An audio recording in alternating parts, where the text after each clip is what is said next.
Good morning, class 10th students. This is Naren Sharma, your English teacher. Today I am going to take the sixth chapter of your textbook, The 100 Dresses, part second, written by Al-Basur Ister.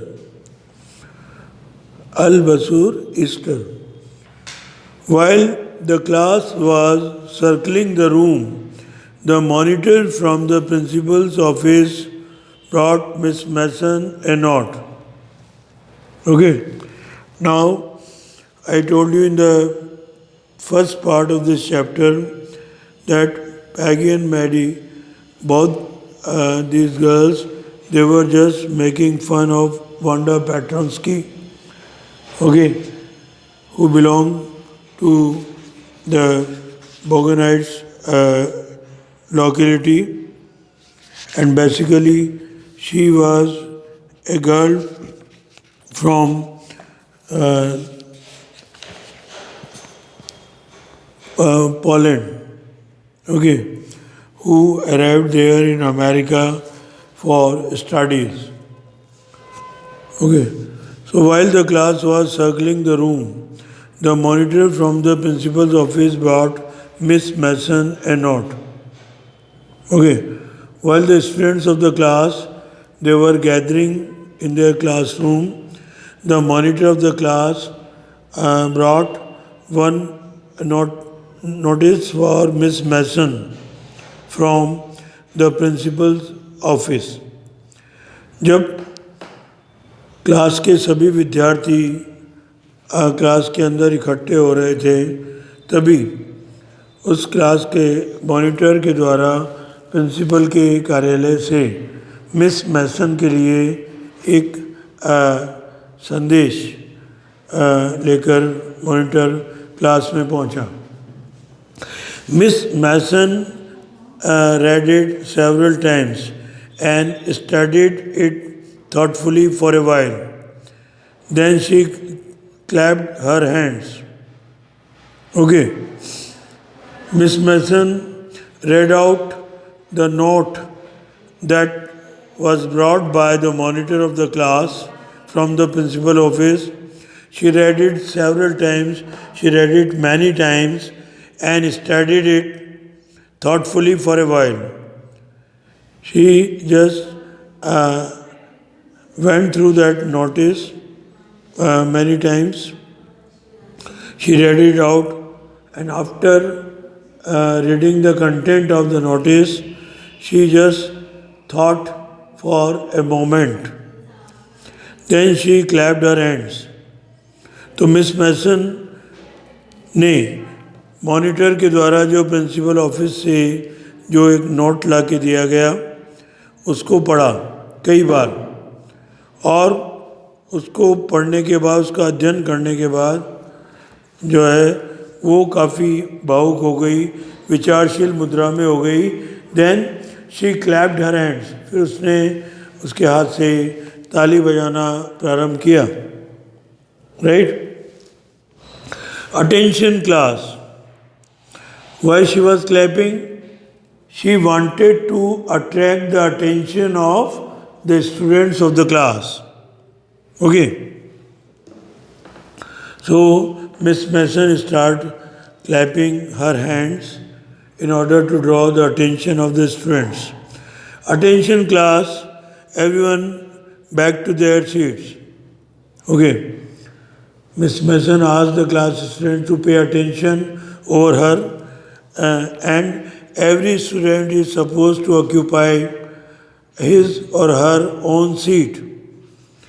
तो ताली बजाकर miss Mason ने class के सभी विद्यार्थियों का ध्यान अपनी ओर आकर्षित किया, ये कहते हुए कि कक्षा के सारे विद्यार्थी ध्यान दें और प्रत्येक विद्यार्थी अपनी अपनी सीट पर जाकर बैठ जाए. When the shuffling of feet had stopped and the room was still and quiet, Miss Mason said, "Shuffling here means dragging." Now you know, the students were walking on the floor of the classroom by dragging their feet. That is shuffling. Okay. And when this shuffling of the feet or the dragging of the feet had stopped and the room was still and quiet, there was complete peace in the classroom when the students, by dragging their feet, just went to their respective seats, respective chairs, and the whole room was still and quiet. Miss Mason said. जब कक्षा के सभी विद्यार्थी घसीटते हुए पैरों से अपनी अपनी सीट पर पहुंच गए और कमरा पूर्ण रूप से शांत हो गया, तो मिस मैसन ने कहा, कमरे का वातावरण पूर्ण रूप से शांत हो गया, तो मिस मैसन ने कहा, I have a letter from Wanda's father that I want to read to you. Miss Mason said to the class students that she has got a letter from Wanda Petronsky's father. And Miss Mason also added that she wanted to read out the contents of the letter in front of the class students. तो Miss Mason ने कहा कि मुझे एक पत्र प्राप्त हुआ है वांडा पेट्रोस्की के पिताजी के द्वारा, और मैं इस पत्र में जो कुछ लिखा हुआ है वो तुम्हारे सामने पढ़कर बोलना चाहती हूँ. Miss Mason stood there a moment and the silence in the room grew tense and expectant. Okay, तो Miss Mason just stood there for a moment and there was a complete silence in the room and the students were facing a sort of such kind of environment that they felt quite tense and expectant. तो जब एक क्षण के लिए miss मैसन उन छात्रों के सामने आकर खड़ी हुई और कमरे में पूर्ण शांति हो गई, तो वहाँ एक तनावपूर्ण वातावरण था, जैसे कि विद्यार्थी अपने मन में आशा कर रहे थे. The teacher adjusted her glasses slowly and deliberately. So Miss Mason was having spectacles. She adjusted her specs slowly and in a willful manner. Her manner indicated that what was coming. There was some sort of expression over her face. The manner she was going to address the student indicated that something special was going to happen there or what was coming up there. This letter from Vanda's father. Miss Mason informed class students that this is the letter that I got from the principal office, and this letter is written by Wanda Petronsky's father. Was a matter of great importance. The contents of the letter was having some very important information. Everybody listened closely as Miss Mason read the brief note. Okay, listen closely means listen with attention. Miss Mason told the class students that all the students are supposed to listen with attention whatever I am going to speak before you, as it is a matter of great importance. Everybody listened closely as Miss Mason read the brief note. सभी लोगों ने ध्यान लगाकर miss मैसन द्वारा कही गई बात को सुना. जब उस संक्षिप्त लेटर के कंटेंट को मिस मैसन ने पढ़ना प्रारंभ किया. Dear teacher, my Wanda will not come to your school anymore. प्रिय अध्यापक, मेरी बेटी वांडा जो है अब और अधिक स्कूल नहीं आ पाएगी. Jake also. Wanda's brother Jake will also not come to school. Now we move away to big city. No more holler palok. Holler means cry loudly. No more ask why funny name. Okay. अब वंडा के father ने उस letter में लिखा कि अब हम लोग जो है बड़े शहर में जा रहे हैं. ठीक है, इस शहर को छोड़कर बड़े शहर में जा रहे हैं. नो मोर हॉलर. अब सभी विद्यार्थियों के बीच में ये चर्चा नहीं होगी, न वो विद्यार्थी तेज आवाज में चिल्लाएंगे Polak. No more ask why funny name. Polak means Wanda belonged to Poland. She was a Polish girl. She was having some sort of typical name as Wanda Petronsky. Okay, this name was very funny for American students. No more ask why funny name. अब कोई और अधिक नहीं पूछेगा Wanda से कि उसका इतना मजाकिया नाम क्यों है. Plenty of funny names in the big city. Now, as we are moving to big city, there we will come across a great number of people who might be having some sort of funny names in that big city. Yours truly, Jan Petronsky. Okay. So, Jan Petronsky, father of Wanda Petronsky, wrote this much information in that letter. Now all the students, after listening the content of the letter, they all become serious, as they were going to miss one of the students of their class. A deep silence met the reading of this letter. Miss Mason took off her glasses, blew on them, and wiped them on her soft white handkerchief. Then she put them on again and looked at the class. When she spoke, her voice was very low. Now, after hearing the content of the letter, there was an environment of deep silence. Okay. After the student met the reading of this letter, इस पत्र के अंदर जो कुछ लिखा हुआ था वो बातें सुनने के बाद कक्षा के सारे विद्यार्थी जो है एक गहरी शांति में डूब गए. Miss Mason took off her glasses. Miss Mason ने उसके चश्मे को उतारा. ब्लू ऑन देम, ऐसे फूंक मारकर उसको साफ किया.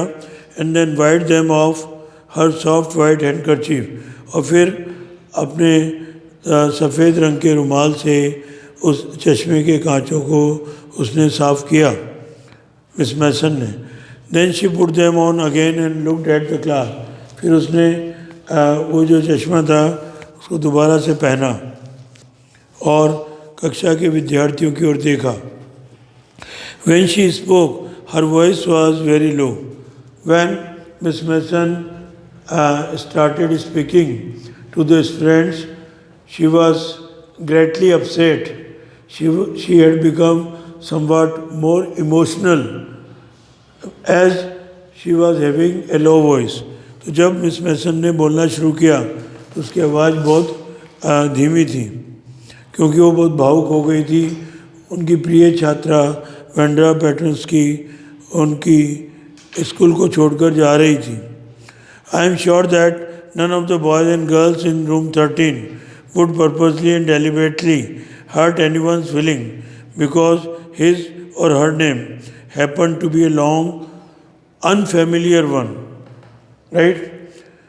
मिस मैसन ने कहा कि मैं इस बारे में निश्चित हूँ कि कोई भी लड़का या लड़की रूम नंबर 13 का कोई भी छात्र या छात्रा उद्देश्यपूर्ण तरीके से या जानबूझकर किसी की भावनाओं को चोट नहीं पहुंचाएगा, उसके लड़के के या लड़की के लंबे अपरिचित नाम के आधार पर। Nobody will make fun of any student on the basis of long unfamiliar name. I prefer to think that what was said in thoughtlessness. मैं ऐसा सोचना ज़्यादा अधिक उचित मान रही हूँ कि जो कुछ भी रूम नंबर 13 के स्टूडेंट्स के द्वारा कहा गया वो विचारहीनता के कारण कहा गया या वांडा का मजाक जो है बिना सोचे समझे बनाया गया। I know that all of you feel the way I do. मैं इस बात को जानती हूँ, मिस मैसन ने कहा, कि सब लोग भी ऐसा ही महसूस कर रहे होंगे जिस तरीके से मैं कर रही हूँ। That this is very unfortunate thing to have happen, कि ये बहुत दुर्भाग्यशाली बात है जो यहाँ पर घटित हुई। अनफॉर्चुनेट एंड सैड, ये वास्तव में एक बहुत दुर्भाग्यशाली और उदासीपूर्ण बात थी। बोथ, दोनों ही, मतलब जो मजाक उड़ाया गया वांडा का क्लास के स्टूडेंट्स के द्वारा, वो अपने आप में एक दुर्भाग्यशाली और उदासीपूर्ण या दुखद घटना थी। And I want you all to think about it. Miss Mason ने कहा कि मैं ये चाहती हूँ कि तुम सब लोग जो है इस बारे में विचार करें, इस बारे में सोचें। The first period was study period. पहला पीरियड पढ़ाई का पीरियड था।